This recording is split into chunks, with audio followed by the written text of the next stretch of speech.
రష్యాకు తిక్కలేచింది. ఓవైపు ఉక్రెయిన్ మీద అణ్వాయుధాలు కురిపిస్తుండగా మరోవైపు ఆమ్నెస్టీ ఇంటర్నేషనల్ ను కూడా టార్గెట్ చేసింది. అంతర్జాతీయ మానవ హక్కుల సంస్థను అవాంఛనీయ సంస్థగా ప్రకటించింది. దీనివల్ల ఆమ్నెస్టీ అనేది రష్యాలో దేశద్రోహ సంస్థగా మారిపోయిందన్నమాట. ఫలితంగా అది ఎలాంటి కార్యకలాపాలు నిర్వహించినా తీవ్రమైన పరిణామాలే ఉంటాయి. మరి రష్యా ఇలాంటి తీవ్రమైన నిర్ణయం ఎందుకు తీసుకుంది? ఈ నిర్ణయం ద్వారా ఎలాంటి ఫలితాలు పొందాలని ఆశిస్తోంది?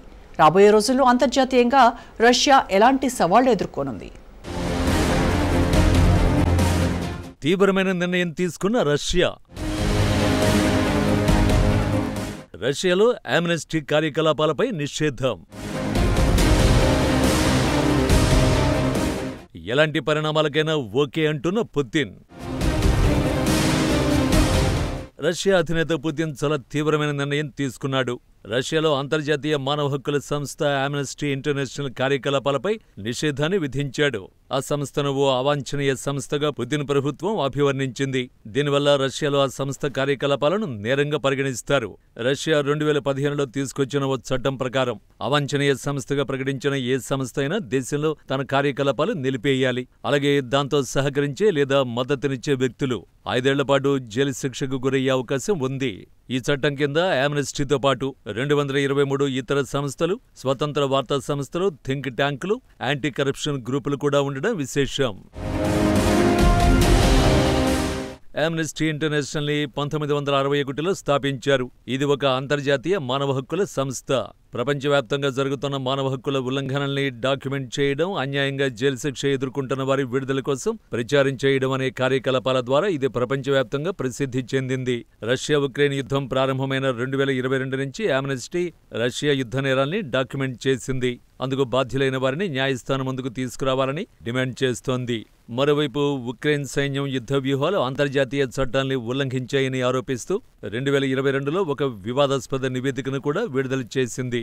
ఆ కారణంగా ఆమ్నెస్టీకి చెందిన కీవ్ కార్యాలయ అధిపతి రాజీనామా చేశాడు. తాజాగా రష్యా ప్రాసిక్యూటర్ జనరల్ కార్యాలయం ఆమ్నెస్టీ ఇంటర్నేషనల్ గ్లోబల్ రసోఫోబిక్ ప్రాజెక్టుల కేంద్రంగా ఆరోపించింది. రష్యాను అంతర్జాతీయ స్థాయిలో రాజకీయంగా, ఆర్థికంగా ఒంటరిని చేసే లక్ష్యంతో ఆ సంస్థ పనిచేస్తోందని ప్రాసిక్యూటర్ జనరల్ కార్యాలయం అభిప్రాయపడింది. ఇక రష్యా ఏకంగా ఇంత భారీ నిర్ణయం తీసుకోవడానికి పలు కారణాలు ఉన్నాయనేది గమనించాలి. ఆమ్నెస్టీ ఉక్రెయిన్కు మద్దతుగా మాట్లాడడంతో పాటు రష్యా యుద్ధ నేరాల్ని డాక్యుమెంట్ చేయటం అనేది పుతిన్ ప్రభుత్వానికి తీవ్రమైన వ్యతిరేకంగా తయారైంది. రష్యా ఆమ్నెస్టీని ఉక్రెయిన్ నియోనాజీల నేరాలను సమర్థించడం, అలాగే వారికి నిధులు సమకూర్చడం కోసం పనిచేస్తున్న సంస్థగా అభియోగాలు మోపింది. ఈ ఆరోపణలను పాశ్చాత్య దేశాలు ఓ ప్రచారాస్త్రంగా పేర్కొంటూ ఖండించడం విశేషం. ఇక రష్యాకు వ్యతిరేకంగా ఆమ్నెస్టీ ఏం చేసింది అనేది మరో ఆసక్తికరమైన కోణం. ఆమ్నెస్టీ వ్యవహార శైలిపై రష్యాలో వెల్లువెత్తుతున్న వ్యతిరేక అభిప్రాయాలను అణచివేయడం, రష్యాలో ఉన్న రాజకీయ ఖైదీల గురించి నివేదికలు తయారు చేయడం, రష్యా మానవ హక్కుల ఉల్లంఘనల్ని బహిర్గతం చేయడం వంటి కార్యకలాపాలు అధ్యక్ష భవనం క్రెమ్లిన్కు అసౌకర్యంగా మారాయి.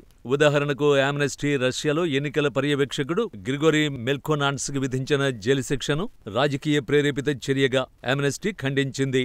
అలాగే రష్యా ఆమ్నెస్టీని రస్సోఫోబిక్ కార్యకలాపాల్లో పాల్గొన్నట్లు ఆరోపించింది. ఇది రష్యా అంతర్జాతీయ ఒంటరితనాన్ని ప్రోత్సహించడం, విదేశీ ఏజెంట్లకు నిధులు సమకూర్చడం వంటి కార్యకలాపాలను సూచిస్తుందని అంటున్నారు. ఈ ఆరోపణలో రష్యా విస్తృత వ్యూహంలో భాగంగా అంతర్జాతీయ సంస్థల్ని దేశ శత్రువులుగా చిత్రీకరించడానికి పనికొచ్చాయంటున్నారు విశ్లేషకులు. అలాగే ఆమ్నెస్టీ ఇంటర్నేషనల్ తో పాటు Radio Free Europe, Radio Liberty, Greenpeace, Transparency International వంటి సంస్థలు కూడా ఇదే విధమైన నిషేధాలను ఎదుర్కొన్నాయి. Amnesty International secretary general Agnes Callamard ఈ నిషేధాన్ని ఖండించారు. ఈ నిషేధం అనేది తమ పనిని ఆపలేదని, మరింత ఉత్తేజంగా రష్యాలోనే కాక రష్యా బయట కూడా మానవ హక్కుల ఉల్లంఘనల్ని బహిర్గతం చేయడానికి పనిచేస్తామని ప్రకటించారు. రష్యా అధికారులు తమను అవాంఛనీయ సంస్థగా అభివర్ణించడం ద్వారా మా పనిని ఆపగలరని భావిస్తే వారు పొరపాటు పడుతున్నారని అంటున్నారు. రష్యా నిర్ణయం తర్వాత మానవ హక్కుల కోసం మరింత గట్టిగా పోరాడుతామని చెప్పడం వల్ల ఈ అంశం మరింత ముదురుతుందన్న అభిప్రాయం అంతర్జాతీయంగా వ్యక్తమవుతోంది. 2022లో ఆమ్నెస్టీ మాస్కో కార్యాలయాన్ని మూసేశారు. దాని వెబ్సైట్లకు యాక్సెస్ కూడా నిరోధించారు. ఈ క్రమంలో తాజా చర్య తర్వాత ఆమ్నెస్టీ నివేదికల్ని షేర్ చేయడం లేదా ఆ సంస్థతో సంబంధాన్ని కలిగి ఉండడం కూడా తీవ్రమైన నేరంగా పరిగణించబడుతుంది.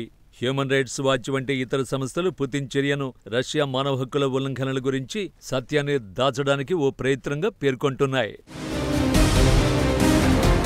ఇక అంతర్జాతీయ సమాజం ముఖ్యంగా human rights watch, international service for human rights వంటి సంస్థలు ఈ నిషేధాన్ని ఖండించాయి. వారి ఈ చర్యను రష్యాలో జరుగుతున్న చీకటి కుట్రల్ని బహిర్గతం చేసే సంస్థలను భయపెట్టడానికి చేస్తున్న చర్యగా అభివర్ణించాయి.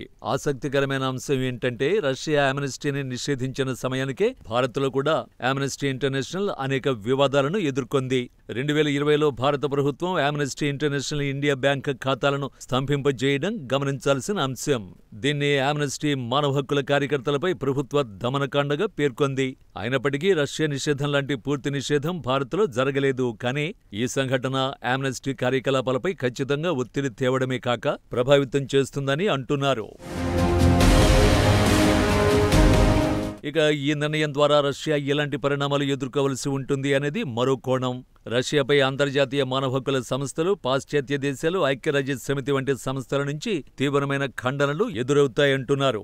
రష్యా ఇప్పటికే ఉక్రెయిన్ యుద్ధం కారణంగా యూరోపియన్ యూనియన్, అమెరికాతో పాటు ఇతర దేశాల నుంచి కఠినమైన ఆర్థికాంక్షల్ని ఎదుర్కొంటోంది. ఆమ్నెస్టీ నిషేధం కారణంగా ఈ ఒంటరితనం మరింత పెద్దదయ్యే ప్రమాదం ఉందంటున్నారు. రష్యాకు అంతర్జాతీయ సహకారం మీద, వాణిజ్య అవకాశాల మీద ప్రభావం చూపుతుందని అంటున్నారు. రష్యా జైళ్లలో ఉన్న రాజకీయ ఖైదీల విడుదలకు అంతర్జాతీయ ఒత్తిళ్లు పెరిగే ఛాన్సు ఉందంటున్నారు. రష్యా ఇప్పటికే ఫేస్బుక్, ట్విట్టర్ మరియు ఇతర సోషల్ మీడియా ప్లాట్ఫామ్లపై ఆంక్షలు విధించింది. ఇప్పుడు ఆమ్నెస్టీ నిషేధం ద్వారా పౌర సమాజానికి చెందిన యావత్ సమాచారాన్ని నియంత్రించే చర్యకు పూనుకుందన్న విమర్శలు ఎదుర్కొంటోందంటున్నారు. ఈ క్రమంలో రష్యా అన్ని ఆలోచించుకునే ఈ నిర్ణయం తీసుకుందా? రష్యాకు మద్దతుగా కష్టకాలంలో ఏ శక్తులు వెంట నడుస్తాయి? రేపు ఎలాంటి ఒత్తిళ్లు మొదలవుతాయి? పుతిన్ ఎలా అధిగమిస్తాడు అన్నవి ఆసక్తి రేపుతోన్న అంశాలు.